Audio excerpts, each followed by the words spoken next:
Des conditions de travail que plusieurs qualifient d'inacceptables. Le monde sont avés de coucher dehors puis on travaille. Fait que c'est pas normal. À un moment donné, il faut que ça bouge. On se bat pour ça. C'est pour cette raison que plusieurs employés de la CEPAC sont en grève et ce jusqu'à samedi. Ces membres-là sont les plus bas salariés de la fonction publique.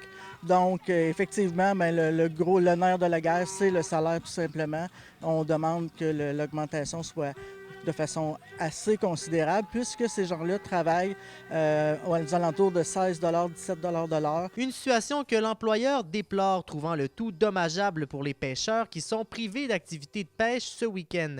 Mais il mentionne que des solutions sont actuellement mises en place pour régler le problème rapidement. On a bien confiance, justement, d'être en mesure, avec l'ajout du conciliateur, de trouver une entente qui va à la fois satisfaire les employés, parce qu'on sait, là, depuis la dernière convention collective, le coût de la vie a augmenté, il y a de l'inflation.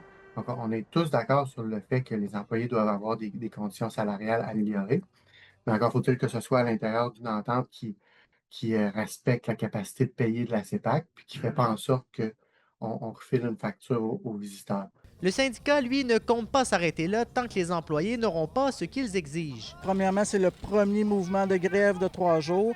Comme j'ai dit tantôt, c'est un mandat de grève générale illimité.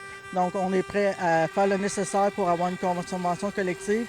Autant les salaires, autant les conditions de travail soient à la hauteur de ces membres qu'on représente là.